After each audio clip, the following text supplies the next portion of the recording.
The sexual intercourse of all these Indians of whom I have spoken is open like that of cattle, and they have all one color of skin, resembling that of the Ethiopians. Moreover, the seed which they emit is not white like that of other races, but black like their skin. And the Ethiopians also are similar in this respect. These tribes of Indians dwell further off than the Persian power extends, and towards the south wind, and they never became subjects of Darius. Others, however, of the Indians are on the borders of the city of Caspatiros and the country of Pactike, dwelling towards the north 91 of the other Indians, and they have a manner of living nearly the same as that of the Bactrians. These are the most warlike of the Indians, and these are they who make expeditions for the gold. For in the parts where they live it is desert on account of the sand, and in this desert and sandy tract are produced ants, which are in size smaller than dogs but larger than foxes, for there are some of them kept at the residence of the king of Persia, which are caught here.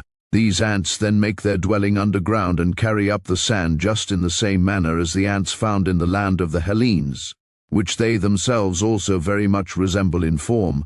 And the sand which is brought up contains gold. To obtain this sand the Indians make expeditions into the desert, each one having yoked together 3 camels, placing a female in the middle and a male like a trace horse to draw by each side. On this female he mounts himself, having arranged carefully that she shall be taken to be yoked from young ones, the more lately born the better, for their female camels are not inferior to horses in speed, and moreover they are much more capable of bearing weights. As to the form of the camel, I do not here describe it, since the Hellenes for whom I write are already acquainted with it, but I shall tell that which is not commonly known about it, which is this. The camel has in the hind legs 4 thighs and 4 knees, and its organs of generation are between the hind legs, turned towards the tail. The Indians, I say, ride out to get the gold in the manner, and with the kind of yoking which I have described, making calculations, so that they may be engaged in carrying it off at the time when the greatest heat prevails,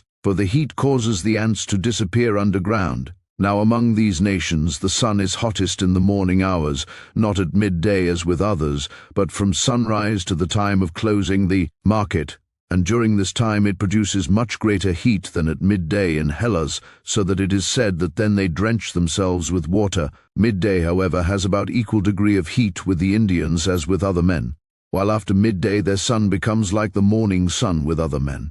And after this, as it goes further away, it produces still greater coolness, until at last at sunset it makes the air very cool indeed. When the Indians have come to the place with bags, they fill them with the sand and ride away back as quickly as they can, for forthwith the ants, perceiving, as the Persians allege by the smell, begin to pursue them, and this animal, they say, is superior to every other creature in swiftness, so that unless the Indians got a start in their course, while the ants were gathering together, not one of them would escape. So then the male camels, for they are inferior in speed of running to the females, if they drag behind, are even let loose from the side of the female one after the other. The females, however, remembering the young which they left behind, do not show any slackness in their course. Thus it is that the Indians get most part of the gold, as the Persians say. There is, however, other gold also in their land obtained by digging, but in smaller quantities.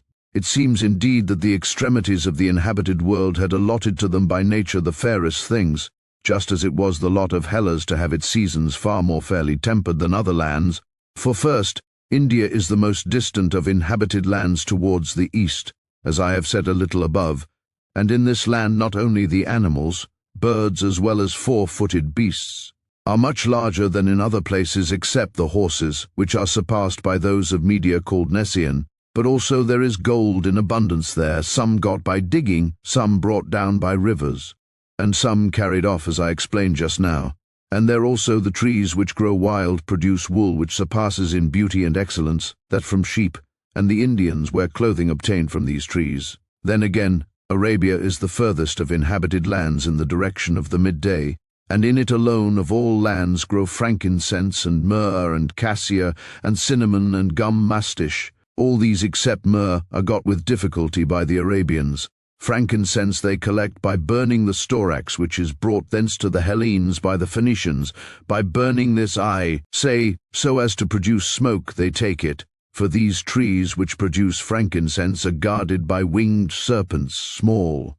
in size and of various colors, which watch in great numbers about each tree, of the same kind as those which attempt to invade Egypt, and they cannot be driven away from the trees by any other thing but only the smoke of storax. The Arabians say also that all the world would have been by this time filled with these serpents, if that did not happen with regard to them which I knew happened with regard to vipers. And it seems that the divine providence, as indeed was to be expected, seeing that it is wise, has made all those animals prolific which are of cowardly spirit and good for food, in order that they may not be all eaten up and their race fail, whereas it has made those which are bold and noxious to have small progeny. For example, because the hare is hunted by every beast and bird as well as by man, therefore it is so very prolific as it is, and this is the only one of all beasts which becomes pregnant again before the former young are born, and has in its womb some of its young covered with fur and others bare,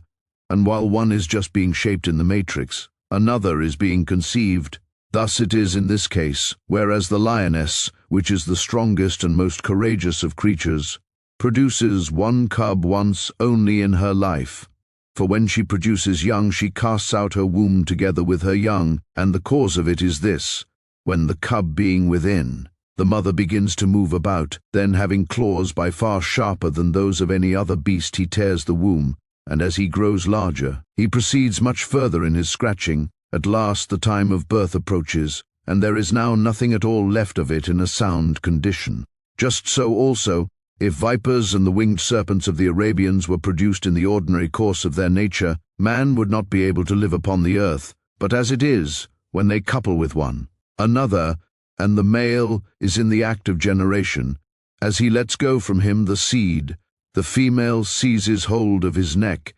and fastening onto it does not relax her hold till she has eaten it through. The male then dies in the manner which I have said, but the female pays the penalty of retribution for the male in this manner. The young, while they are still in the womb, take vengeance for their father by eating through their mother, and having eaten through her belly, they thus make their way out for themselves. Other serpents, however, which are not hurtful to man, produce eggs and hatch from them a very large number of offspring. Now vipers are distributed over all the earth, but the others, which are winged, are found in great numbers together in Arabia and in no other land.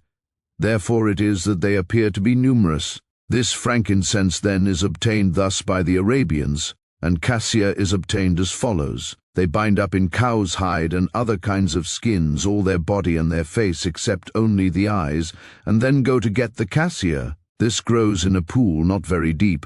and round the pool and in it lodge, it seems, winged beasts nearly resembling bats, and they squeak horribly and are courageous in fight.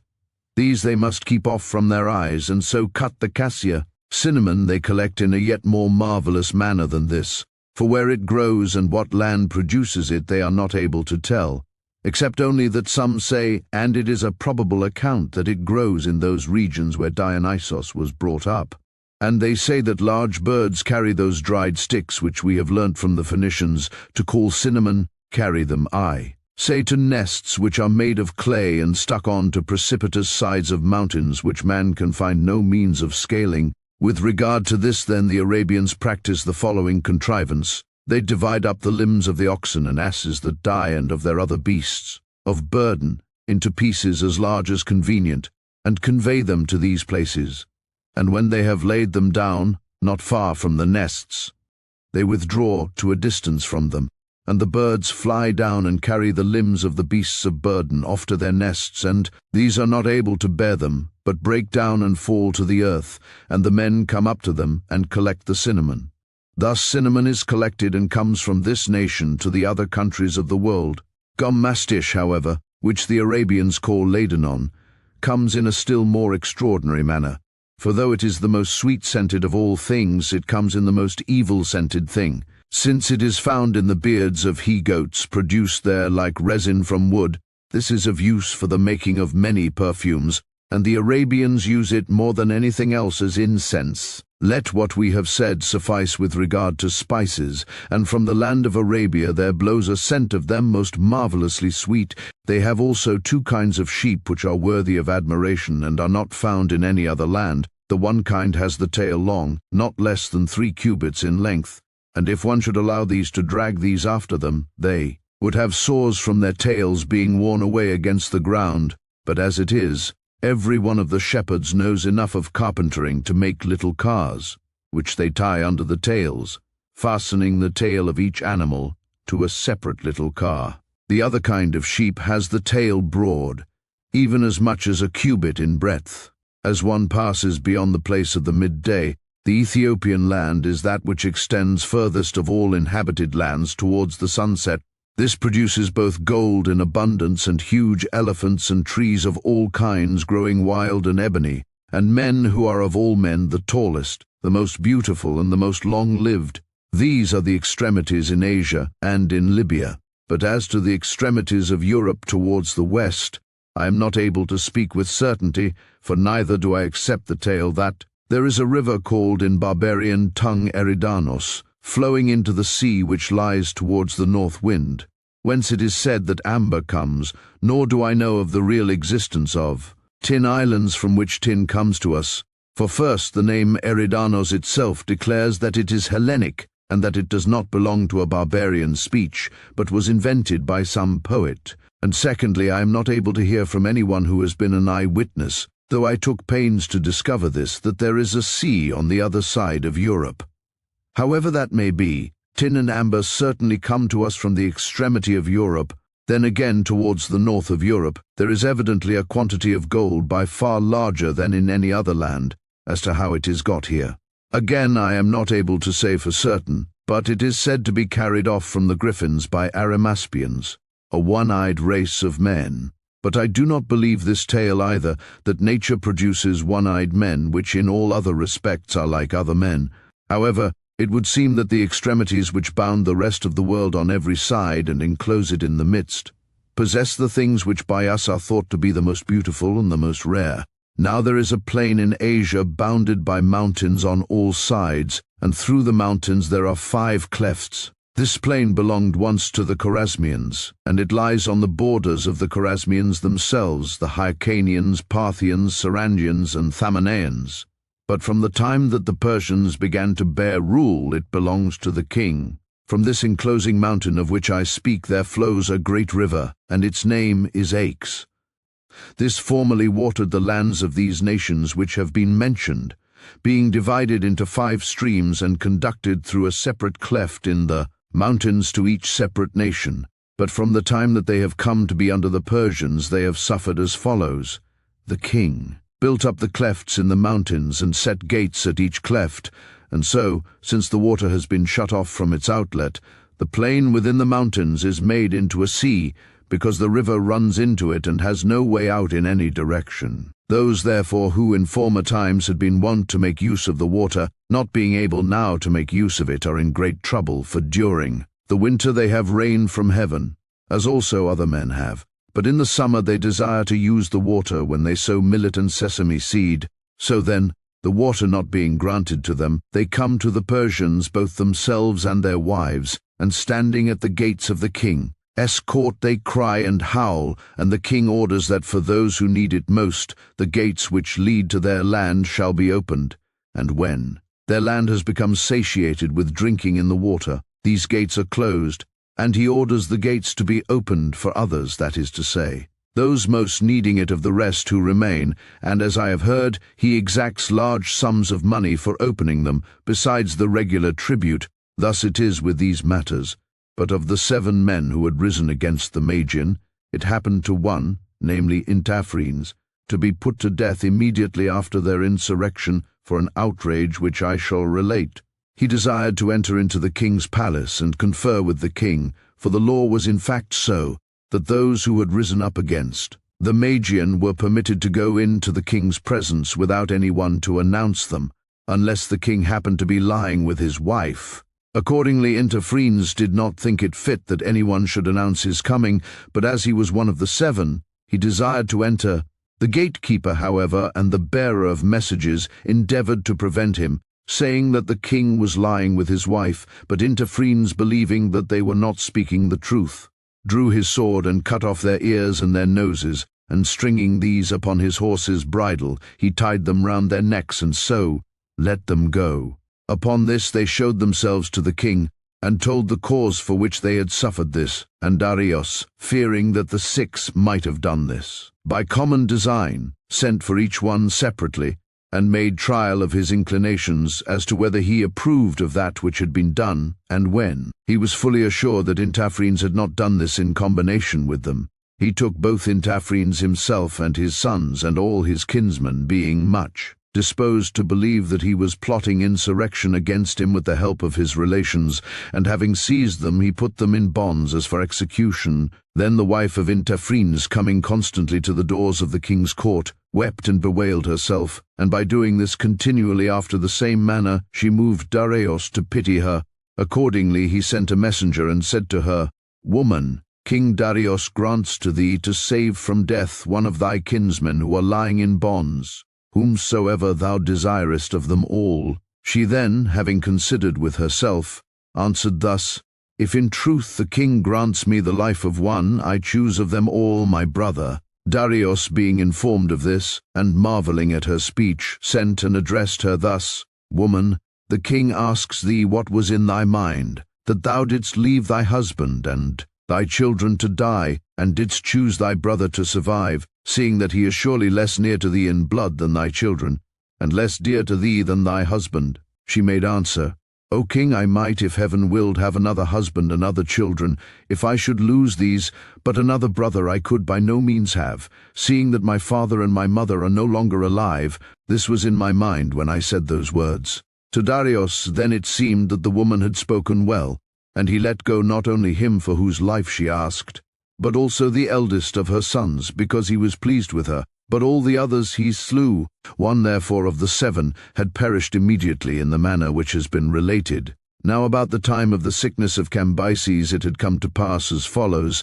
There was one Herodotus, a Persian, who had been appointed by Cyrus to be governor of the province of Sardis. This man had set his desire upon an unholy thing, for though from Polycrates the Samian he had never suffered anything, nor heard any offensive word, nor even seen him before that time, he desired to take him and put him to death. For a reason of this kind, as most who report the matter say, while Herodotus and another Persian, whose name was Mithridates, ruler of the province of Daskylion, were sitting at the door of the king's court, they came from words to strife with one another. And as they debated their several claims to excellence, Mithridates, taunting Herodotus, said, "Dost thou count thyself a man, who didst never yet win for the king the island of Samos, which lies close to thy province, when it is so exceedingly easy of conquest that one of the natives of it rose up against the government with 15 men-at-arms, and got possession of the island, and is now despot of it?" Some say that because he heard this and was stung by the reproach, he formed the desire,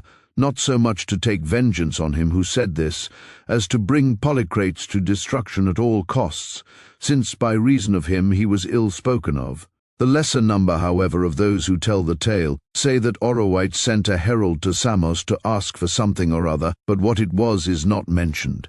And Polycrates happened to be lying down in the men's chamber of his palace, and Anacreon also of Teos was present with him, and somehow, whether it was by intention, and because he made no account of the business of Herodotus, or whether some chance occurred to bring it about, it happened that the envoy of Herodotus came into his presence and spoke with him, and Polycrates, who chanced to be turned away towards the wall, neither turned round at all, nor made any answer. The cause then of the death of Polycrates is reported in these 2 different ways, and we may believe whichever of them we please. Herodotus, however, having his residence at that Magnesia which is situated upon the river Maeander, sent Myrsos the son of Gyges, a Lydian, to Samos, bearing a message, since he had perceived the designs of Polycrates. For Polycrates was the first of the Hellenes of whom we have any knowledge, who set his mind upon having command of the sea, excepting Minos the Canossian, and any other who may have had command of the sea before his time.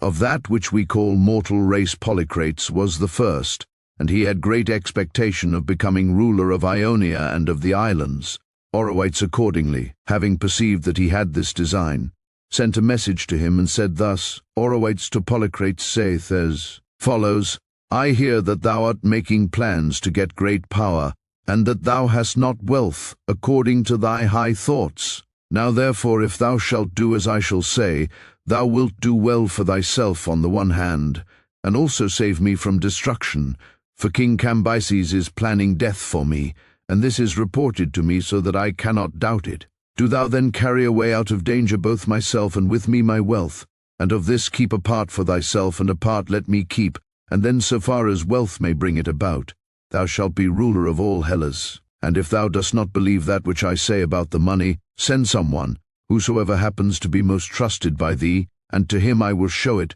Polycrates, having heard this, rejoiced, and was disposed to agree, and as he had a great desire, it seems, for wealth, he first sent Maiandrios, the son of Maiandrios, a native of Samos, who was his secretary. To see it, this man was the same who not long after these events dedicated all the ornaments of the men's chamber in the palace of Polycrates, ornaments well worth seeing, as an offering to the temple of Hera. Oroites accordingly, having heard that the person sent to examine might be expected soon to come, did as follows, that is to say, he filled 8 chests with stones except a small depth at the very top of each, and laid gold above upon the stones. Then he tied up the chests and kept them in readiness. So Maiandrios came and looked at them and brought back word to Polycrates, and he upon that prepared to set out thither, although the diviners and also his friends strongly dissuaded him from it, and in spite moreover of a vision which his daughter had seen in sleep of this kind.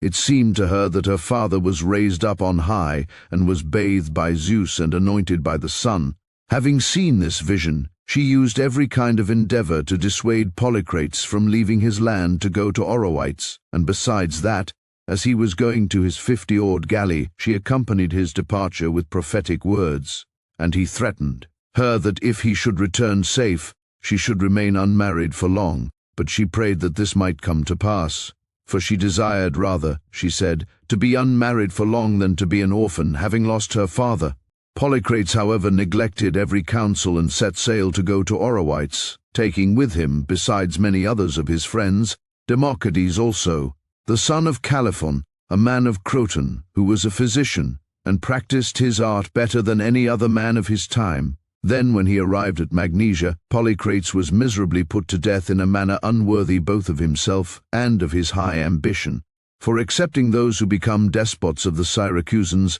not one besides of the Hellenic despots is worthy to be compared with Polycrates in magnificence. And when he had killed him in a manner not fit to be told, Oroites impaled his body, and of those who accompanied him, as many as were Samians he released, bidding them be grateful to him that they were free men, but all those of his company who were either allies or servants he held in the estimation of slaves and kept them. Polycrates then being hung up accomplished wholly the vision of his daughter, for he was bathed by Zeus whenever it rained, and anointed by the sun, giving forth moisture himself from his body. To this end came the great prosperity of Polycrates, as Amasis the king of Egypt had foretold to him, but not long afterwards retribution overtook Oroites in his turn for the murder of Polycrates. For after the death of Cambyses and the reign of the Magians, Oroites remained at Sardis and did no service to the Persians, when they had been deprived of their empire by the Medes. Moreover, during this time of disturbance he slew Mithridates the governor in Daskylion, who had brought up against him the matter of Polycrates as a reproach, and he slew also Chronaspes the son of Mithridates, both men of repute among the Persians, and besides other various deeds of insolence. Once when a bearer of messages had come to him from Darius, not being pleased with the message which he brought, he slew him as he was returning, having set men to lie in wait for him by the way, and having slain him he made away with the bodies both of the man and of his horse. Darius accordingly, when he had come to the throne, was desirous of taking vengeance upon Oroites for all his wrongdoings, and especially for the murder of Mithridates and his son. However, he did not think it good to act openly and to send an army against him, since his own affairs were still in a disturbed state, and he had only lately come to the throne.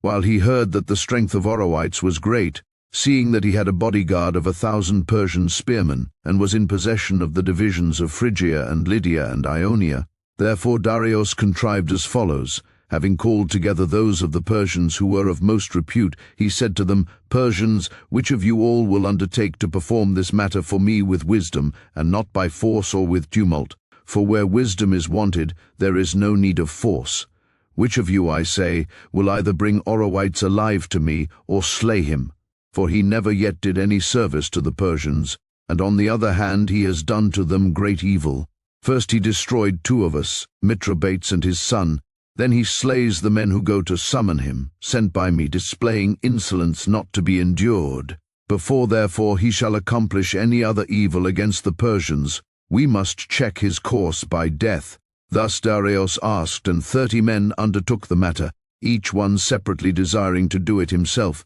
And Darius stopped their contention, and bade them cast lots. So when they cast lots, Bagaios the son of Artontes obtained the lot from among them all. Bagaios accordingly, having obtained the lot, did thus: he wrote many papers dealing with various matters, and on them set the seal of Darius, and with them he went to Sardis. When he arrived there and came into the presence of Orowites, he took the covers off the papers one after another, and gave them to the royal secretary to read. For all the governors of provinces have royal secretaries. Now Bagaios thus gave the papers in order to make trial of the spearmen of the guard, whether they would accept the motion to revolt from Orowites. And seeing that they paid great reverence to the papers, and still more to the words which were recited from them, he gave another paper in which were contained these words: Persians, King Darius forbids you to serve as guards to Orowites. And they, hearing this, lowered to him the points of their spears. Then Bagaios, seeing that in this they were obedient to the paper, took courage upon that, and gave the last of the papers to the secretary, and in it was written: King Darius commands the Persians who are in Sardis to slay Orowites. So the spearmen of the guard, when they heard this, drew their swords and slew him forthwith. Thus did retribution for the murder of Polycrates the Samian overtake Orowites. When the wealth of Orowites had come or had been carried up to Susa, it happened not long after that King Darius, while engaged in hunting wild beasts, twisted his foot in leaping off his horse, and it was twisted, as it seems, rather violently, for the ball of his ankle joint was put out of the socket. Now he had been accustomed to keep about him those of the Egyptians who were accounted the first in the art of medicine, and he made use of their assistance then, but these, by wrenching and forcing the foot, made the evil continually greater. For 7 days then and 7 nights Darius was sleepless, owing to the pain which he suffered, and at last on the 8th day, when he was in a wretched state, someone who had heard talk before, while yet at Sardis, of the skill of Democedes of Croton, reported this to Darius, and he bade them bring him forthwith into his presence. So, having found him somewhere unnoticed among the slaves of Orowites, they brought him forth into the midst, dragging fetters after him, and clothed in rags. When he had been placed in the midst of them, Darius asked him whether he understood the art, but he would not admit it, fearing lest, if he declared himself to be what he was, he might lose forever the hope of returning to Hellas. And it was clear to Darius that he understood that art, but was practicing another, and he commanded those who had brought him thither to produce scourges and pricks. Accordingly upon that he spoke out, saying that he did not understand it precisely, but that he had kept company with a physician and had some poor knowledge of the art. Then after this, when Darius had committed the case to him, by using Hellenic drugs and applying mild remedies after the former violent means, he caused him to get sleep, and in a short time made him perfectly well, though he had never hoped to be sound of foot again. Upon this Darius presented him with 2 pairs of golden fetters, and he asked him whether it was by design that he had given to him a double share of his suffering, because he had made him well. Being pleased by this saying, Darius sent him to visit his wives, and the eunuchs, in bringing him in, said to the women that this was he who had restored to the king his life. Then each one of them plunged a cup into the gold chest and presented Democedes with so abundant a gift that his servant, whose name was Scyton, following and gathering up the coins which fell from the cups, collected for himself a very large sum of gold. This Democedes came from Croton and became the associate of Polycrates in the following manner. At Croton, he lived in strife with his father, who was of a harsh temper, and when he could no longer endure him, he departed and came to Aegina. Being established there, he surpassed in the first year all the other physicians, although he was without appliances and had none of the instruments which are used in the art. In the next year, the Aeginetan state engaged him for a payment of 1 talent. In the 3rd year he was engaged by the Athenians for 100 pounds weight of silver, and in the 4th by Polycrates for 2 talents. Thus he arrived in Samos, and it was by reason of this man more than anything else that the physicians of Croton got their reputation, for this event happened at the time when the physicians of Croton began to be spoken of as the first in Hellas, while the Cyrenians were reputed to have the 2nd place. About this same time also the Argives had the reputation of being the first musicians in Hellas. Then Democritus, having healed King Darius, had a very great house in Susa, and had been made a table companion of the king, and except the one thing of returning to the land of the Hellenes, he had everything. And first as regards the Egyptian physicians who tried to heal the king before him, when they were about to be impaled because they had proved inferior to a physician who was a Hellene, he asked their lives of the king and rescued them from death. Then secondly, he rescued an Elean prophet, who had accompanied Polycrates and had remained unnoticed among the slaves. In short, Democritus was very great in the favor of the king. Not long time after this another thing came to pass, which was this: Atossa, the daughter of Cyrus and wife of Darius, had a tumor upon her breast, which afterwards burst and then was spreading further, and so long as it was not large, she concealed it and said nothing to anybody, because she was ashamed. But afterwards, when she was in evil case, she sent for Democritus and showed it to him, and he said that he would make her well, and caused her to swear that she would surely do for him in return that which he should ask of her. And he would ask, he said, none of such things as are shameful. So when after this by his treatment he had made her well, then Atossa, instructed by Democritus, uttered to Darius in his bedchamber some such words as these: O king, though thou hast such great power, thou dost sit still, and dost not win in addition any nation or power for the Persians, and yet it is reasonable that a man who is both young and master of much wealth should be seen to perform some great deed, in order that the Persians may know surely that he is a man by whom they are ruled. It is expedient indeed in 2 ways that thou shouldest do so, both in order that the Persians may know that their ruler is a man, and in order that they may be worn down by war and not have leisure to plot against thee. For now thou mightest display some great deed, while thou art still young, seeing that as the body grows the spirit grows old also with it, and is blunted for every kind of action. Thus she spoke according to instructions received, and he answered thus: Woman, thou hast said all the things which I myself have in mind to do, for I have made the plan to yoke together a bridge from this continent to the other, and to make expedition against the Scythians, and these designs will be by way of being fulfilled within a little time. Then Atossa said, Look now, forbear to go first against the Scythians, for these will be in thy power whenever thou desirest. But do thou, I pray thee, make an expedition against Hellas,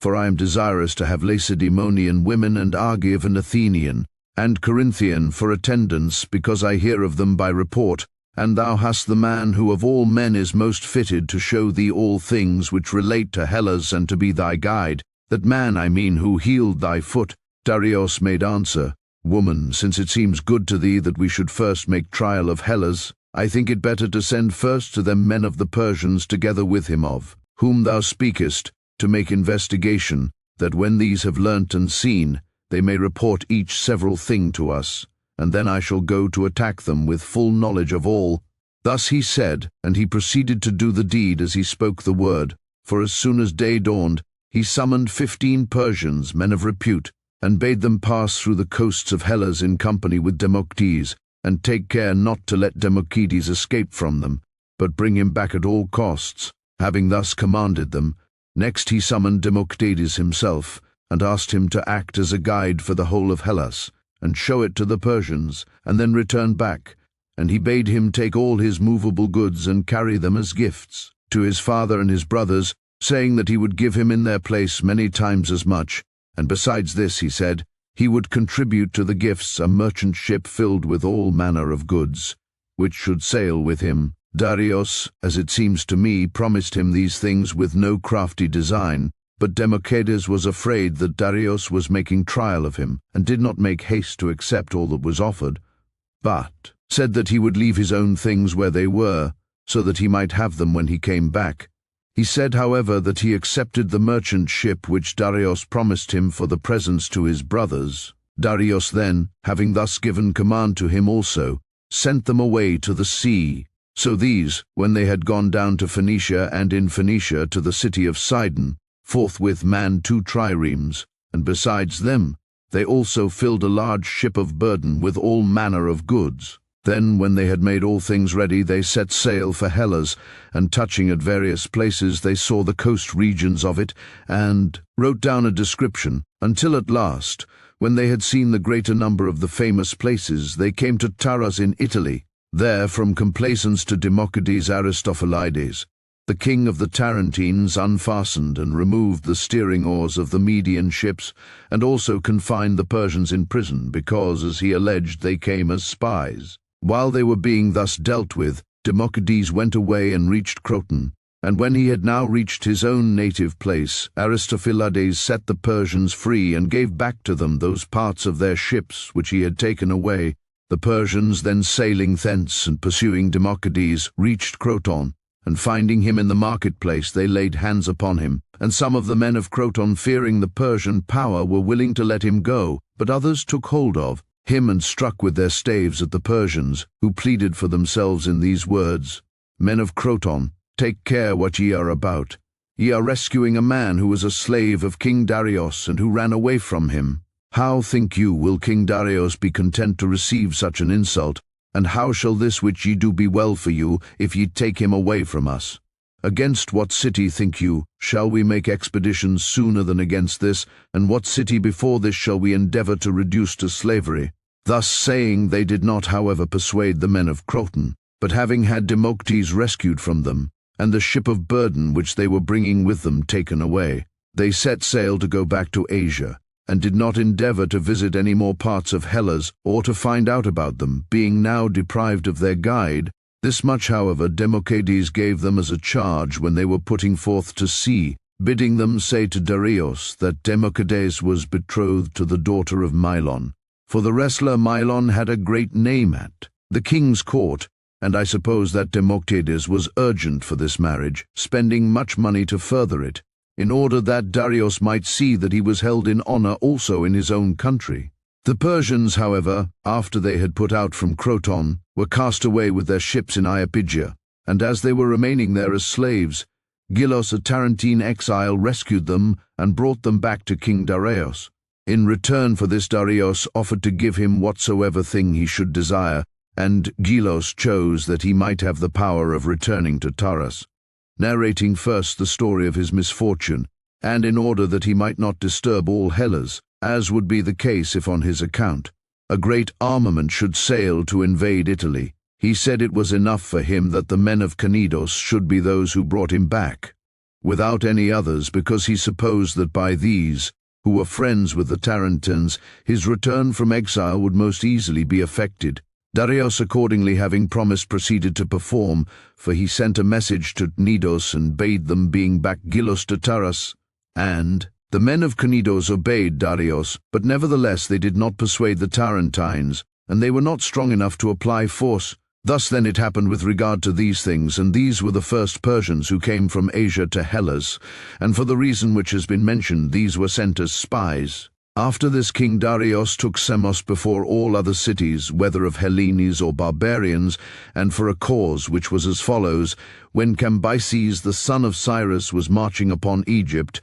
many Hellenes arrived in Egypt, some, as might be expected, joining in the campaign to make profit, and some also coming to see the land itself. And among these was Silason, the son of Ajax and brother of Polycrates, an exile from Samos. To this Silason a fortunate chance occurred, which was this: he had taken and put upon him a flame-colored mantle, and was about the marketplace in Memphis, and Darius, who was then one of the spearmen of Cambyses, and not yet held in any great estimation, seeing him, had a desire for the mantle, and going up to him offered to buy it. Then Silason, seeing that Darius very greatly desired the mantle, by some divine inspiration said, I will not sell this for any sum, but I will give it thee for nothing, if, as it appears, it must be thine at all costs. To this Darius agreed and received from him the garment. Now Silason supposed without any doubt that he had altogether lost this by easy simplicity, but when in course of time Cambyses was dead, And the 7 Persians had risen up against the Magian, and of the 7 Darius had obtained the kingdom. Cyrus heard that the kingdom had come about to that man to whom once in Egypt he had given the garment at his request. Accordingly he went up to Susa and sat down at the entrance of the king's palace, and said that he was a benefactor of Darius. The keeper of the door, hearing this, reported it to the king, and he marveled at it and said to him, "Who then of the Hellenes is my benefactor, to whom I am bound by gratitude, seeing that it is now but a short time that I possess the kingdom, and as yet scarcely one of them has come up to our court, and I may almost say that I have no debt owing to a Hellene. Nevertheless bring him in before me, that I may know what he means when he says these things." Then the keeper of the door brought Cyrus before him, and when he had been set in the midst, the interpreters asked him who he was and what he had done. That he called himself the benefactor of the king. Cyrus accordingly told all that had happened about the mantle, and how he was the man who had given it, to which Darius made answer, "O most noble of men, thou art he who, whenas yet I had no power, gavest me a gift. Small it may be, but nevertheless the kindness is counted with me to be as great as if I should now receive some great thing from some one. Therefore I will give thee in return gold and silver in abundance, that thou mayest not ever repent that thou didst render a service to Darius the son of Hystaspes." To this Cyrus replied, "To me, O king, give neither gold nor silver, but recover and give to me my fatherland Samos, which now that my brother Polycrates has been slain by Oroites is possessed by our slave. This give to me without bloodshed or selling into slavery." Darius, having heard this, prepared to send an expedition with Otanes as commander of it, who had been one of the 7, charging him to accomplish for Cyrus all that which he had requested. Otanes then went down to the sea-coast and was preparing the expedition. Now Maiandrios, the son of Maiandrios, was holding the rule over Samos, having received the government as a trust from Polycrates, and he, though desiring to show himself the most righteous of men, did not succeed in so doing, for when the death of Polycrates was reported to him, he did as follows. First he founded an altar to Zeus the Liberator, and marked out a sacred enclosure round it, namely,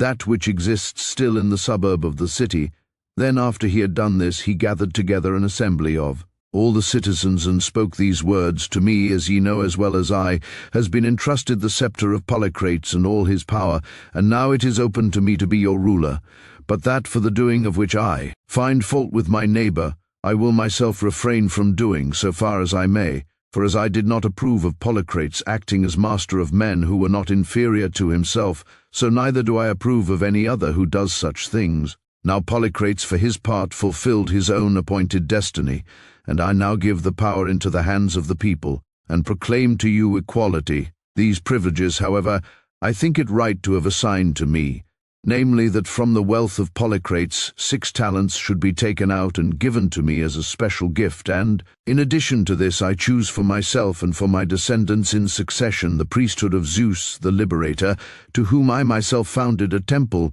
while I bestow liberty upon you." He, as I say, made these offers to the Simians, but one of them rose up and said, "Nay, but unworthy too art thou to be our ruler, seeing that thou art of mean birth and a pestilent fellow besides. Rather take care that thou give an account of the money which thou hadst to deal with." Thus said one who was a man of repute among the citizens, whose name was Telesarchus. And Maiandrios, perceiving that if he resigned the power, some other would be set up as despot instead of himself, did not keep the purpose at all of resigning it, but having retired to the fortress, he sent for each man separately, pretending that he was going to give an account of the money, and so seized them and put them in bonds. These then had been put in bonds, but Maiandrios after this was overtaken by sickness, and his brother, whose name was Lycaritos, expecting that he would die, put all the prisoners to death, in order that he might himself more easily get possession of the power over Samos. And all this happened because, as it appears, they did not choose to be free. So when the Persians arrived at Samos bringing Cyrus home from exile, no one raised a hand against them, and moreover the party of Maiandrios and Maiandrios himself said that they were ready to retire out of the island under a truce. Otanes, therefore, having agreed on these terms and having made a treaty, the most honorable of the Persians had seats placed for them in front of the fortress and were sitting there, Now the despot Maandrios had a brother who was somewhat mad, and his name was Charilaos. This man, for some offense which he had been committed, had been confined in an underground dungeon, and at this time of which I speak, having heard what was being done, and having put his head through out of the dungeon, when he saw the Persians peacefully sitting there, he began to cry out, and said that he desired to come to speech with Maandrios. So Maandrios, hearing his voice, bade them loose him and bring him into his presence, and as soon as he was brought, he began to abuse and revile him, trying to persuade him to attack the Persians, and saying thus, "Thou basest of men, didst thou put me in bonds and judge me worthy of the dungeon underground, who am thine own brother, and did no wrong worthy of bonds, and when thou seest the Persians casting thee forth from the land and making thee homeless, dost thou not dare to take any revenge, though they are so exceedingly easy to be overcome? Nay, but if in truth thou art afraid of them, give me thy mercenaries, and I will take vengeance on them for their coming here, and thyself I am willing to let go out of the island." Thus spoke Charilaos, and Maandrios accepted that which he said, not, as I think, because he had reached such a height of folly as to suppose that his own power would overcome that of the king, but rather because he grudged Silason that he should receive from him the state without trouble, and with no injury inflicted upon it. Therefore he desired to provoke the Persians to anger, and make the Samian power as feeble as possible, before he gave it up to him, being well assured that the Persians, when they had suffered evil, would be likely to be as bitter against the Samians as well as against those who did the wrong, and knowing also that he had a safe way of escape from the island whenever he desired, for he had had a secret passage made underground, leading from the fortress to the sea. Maandrios then himself sailed out from Samos, but Charilaos armed all the mercenaries, and opening wide the gates sent them out upon the Persians, who were not expecting any such thing, but supposed that all had been arranged, and the mercenaries falling upon them began to slay those of the Persians who had seats carried for them, and were of most account. While these were thus engaged, the rest of the Persian force came to the rescue, and the mercenaries were hard pressed and forced to retire to the fortress. Then Otanes, the Persian commander, seeing that the Persians had suffered greatly, purposely forgot the commands which Darius gave him when he sent him forth, not to kill any one of the Samians, nor to sell any into slavery, but to restore the island to Silason free from all suffering of calamity. These commands, I say, he purposely forgot, and gave the word to his army to slay every one whom they should take, man or boy, without distinction. So while some of the army were besieging the fortress, others were slaying every one who came in their way, in sanctuary or out of sanctuary equally. Meanwhile, Maandrios had escaped from Samos, and was sailing to Lacedaemon, and having come thither and caused to be brought up to the city the things which he had taken with him when he departed, he did as follows. First, he would set out his cups of silver and of gold, and then, while the servants were cleaning them, he would be engaged in conversation with Cleomenes, the son of Anaxandrides, then king of Sparta, and would bring him on to his house. And when Cleomenes saw the cups, he marveled and was astonished at them, and Maandrios would bid him take away with him as many of them as he pleased. Maandrios said this twice or three times, but Cleomenes herein showed himself the most upright of men, for he not only did not think fit to take that which was offered, but perceiving that Maandrios would make presents to others of the citizens, and so obtain assistance for himself, he went to the ephors, and said that it was better for Sparta that the stranger of Samos should depart from Peloponnesus, lest he might persuade either himself or some other man of the Spartans to act basely. They accordingly accepted his counsel, and expelled Maandrios by proclamation. As to Samos, the Persians, after sweeping the population off it, delivered it to Silason stripped of men. Afterwards, however, the commander Otanes even joined in settling people there, moved by a vision of a dream and by a disease which seized him, so that he was diseased in the genital organs. After a naval force had thus gone against Samos, the Babylonians made revolt, being for this exceedingly well prepared, for during all the time of the reign of the Magian and of the insurrection of the Seven, during all this time and the attendant confusion, they were preparing themselves for the siege of their city, and it chanced by some means that they were not observed to be doing this. Then when they made open revolt, they did as follows. After setting apart their mothers first, each man set apart also for himself one woman, whosoever he wished of his own household, and all the remainder they gathered together and killed by suffocation. Each man set apart the one who has been mentioned to serve as a maker of bread, and they suffocated the rest in order that they might not consume their provisions. Darius, being informed of this and having gathered together all his power, made expedition against them, and when he had marched his army up to Babylon, he began to besiege them, but they cared nothing about the siege, for the Babylonians used to go up to the battlements of the wall and show contempt of Darius and of his army by gestures and by words, and one of them uttered this, saying, "Why, O Persians, do ye remain sitting here, and not depart? For then only shall ye capture us, when mules shall bring forth young."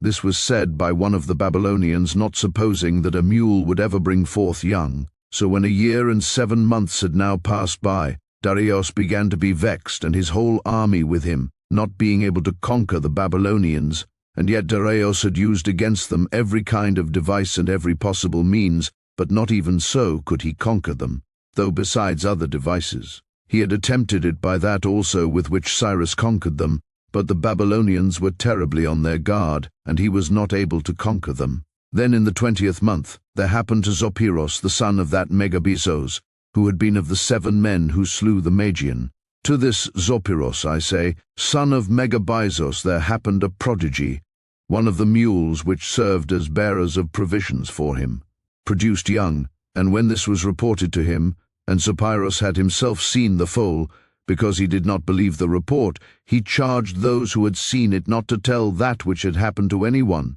And he considered with himself what to do, and having regard to the words spoken by the Babylonian, who had said at first that when mules should produce young, then the wall would be taken, having regard, I say, to this ominous saying, it seemed to Zopyrus that Babylon could be taken, for he thought that both the man had spoken and his mule had produced young by divine dispensation. Since then it seemed to him that it was now fated that Babylon should be captured. He went to Darius and inquired of him whether he thought it a matter of very great moment to conquer Babylon, and hearing in answer that he thought it of great consequence, he considered again how he might be the man to take it, and how the work might be his own. For among the Persians benefits are accounted worthy of a very high degree of honor. He considered accordingly that he was not able to make conquest of it by any other means, but only if he should maltreat himself and desert to their side. So, making light esteem of himself, he maltreated his own body in a manner which could not be cured,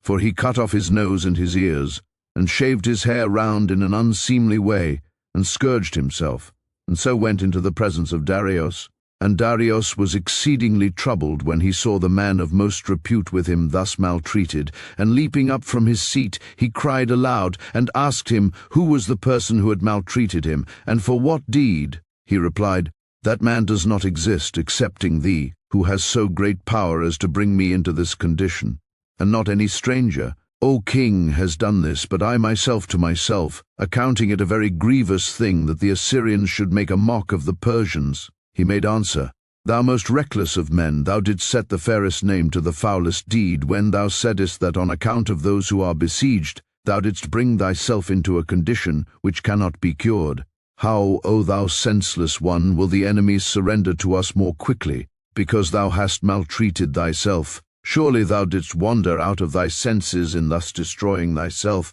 And he said, "If I had communicated to thee that which I was about to do, thou wouldst not have permitted me to do it, but as it was, I did it on my own account. Now therefore, unless something is wanting on thy part, we shall conquer Babylon, for I shall go straightway as a deserter to the wall, and I shall say to them, that I suffered this treatment at thy hands, and I think that when I have convinced them that this is so, I shall obtain the command of a part of their forces. Do thou then on the 10th day from that on which I shall enter within the wall take of those troops about which thou wilt have no concern if they be destroyed. Of these, I say, get 1,000 by the gate of the city, which is called the gate of Semiramis, and after this again on the 7th day after the 10th set, I pray thee 2,000 by the gate which is called the gate of the Ninevites, and after this 7th day let 20 days elapse, and then lead other 4,000 and place them by the gate called the gate of the Chaldeans, and let neither the former men nor these have any weapons to defend them except daggers, but this weapon let them have. Then after the 20th day at once bid the rest of the army make an attack on the wall all round, and set the Persians, I pray thee, by those gates which are called the gate of Belos and the gate of Kissia, for, as I think, when I have displayed great deeds of prowess, the Babylonians will entrust to me, besides their other things, also the keys which draw the bolts of the gates. Then, after that, it shall be the care of myself and the Persians to do that which ought to be done. Having thus enjoined, he proceeded to go to the gate of the city, turning to look behind him as he went, as if he were in truth a deserter, and those who were set in that part of the wall, seeing him from the towers, ran down, and slightly opening one wing of the gate, asked who he was, and for what purpose he had come. And he addressed them and said that he was Zopyrus, and that he came as a deserter to them. The gatekeepers accordingly, when they heard this, led him to the public assembly of the Babylonians, and being introduced before it, he began to lament his fortunes, saying that he had in fact suffered at his own hands, and that he had suffered this because he had counseled the king to withdraw his army, since in truth there seemed to be no means of taking the town. And now, he went on to say, I am come for very great good to you, O Babylonians, but for very great evil, to Darius and his army, and to the Persians, for he shall surely not escape with impunity for having thus maltreated me, and I know all the courses of his counsels. Thus he spoke, and the Babylonians, when they saw the man of most reputation among the Persians, deprived of nose and ears and smeared over with blood from scourging, supposing assuredly that he was speaking the truth and had come to be their helper, were ready to put in his power that for which he asked them. And he asked them that he might command a certain force. Then, when he had obtained this from them, he did that which he had agreed with Darius that he would do, for he led out on the 10th day the army of the Babylonians, and having surrounded the 1,000 men, whom he had enjoined Darius first to set there, he slew them. The Babylonians accordingly, perceiving that the deeds which he displayed were in accordance with his words, were very greatly rejoiced, and were ready to serve him in all things. And after the lapse of the days which had been agreed upon, he again chose men of the Babylonians, and led them out, and slew the 2,000 men of the troops of Darius. Seeing this deed also, the Babylonians all had the name of Zopyrus upon their tongues, and were loud in his praise. He then again, after the lapse of the days which had been agreed upon, led them out to the place appointed, and surrounded the 4,000, and slew them. When this also had been done, Zopyrus was everything among the Babylonians, and he was appointed both commander of their army and guardian of their walls. But when Darius made an attack according to the agreement on every side of the wall, then Zopyrus discovered all his craft. For while the Babylonians, having gone up on the wall, were defending themselves against the attacks of the army of Darius, Zopyrus opened the gates called the gates of Kissia and of Belos, and let in the Persians within the wall, and of the Babylonians those who saw that which was done fled to the temple of Zeus Belos, but those who did not see remained each in his own appointed place, until at last they also learnt that they had been betrayed. Thus was Babylon conquered for the second time, and Darius, when he had overcome the Babylonians, first took away the wall from round their city and pulled down all the gates, for when Cyrus took Babylon before him, he did neither of these things, and secondly Darius impaled the leading men to the number of about 3,000, but to the rest of the Babylonians he gave back their city to dwell in, and to provide that the Babylonians should have wives in order that their race might be propagated. Darius did as follows for their own wives. As has been declared at the beginning, the Babylonians had suffocated in provident care for their store of food. He ordered the nations who dwelt round to bring women to Babylon, fixing a certain number for each nation, so that the sum total of 50,000 women was brought together, and from these women the present Babylonians are descended, 160. As for Zopyrus, in the judgment of Darius, no one of the Persians surpassed him in good service, either of those who came after or of those who had gone before, excepting Cyrus alone. For to Cyrus no man of the Persians ever yet ventured to compare himself, and Darius is said to have declared often that he would rather that Zopyrus were free from the injury than that he should have 20 Babylons added to his possession, in addition to that one which he had, Moreover, he gave him great honors, for not only did he give him every year those things which by the Persians are accounted the most honorable, but also he granted him Babylon to rule free from tribute, so long as he should live, and he added many other gifts. The son of this Zopyros was Megabyzos, who was made commander in Egypt against the Athenians and their allies, and the son of this Megabyzos was Zopyros, who went over to Athens as a deserter from the Persians.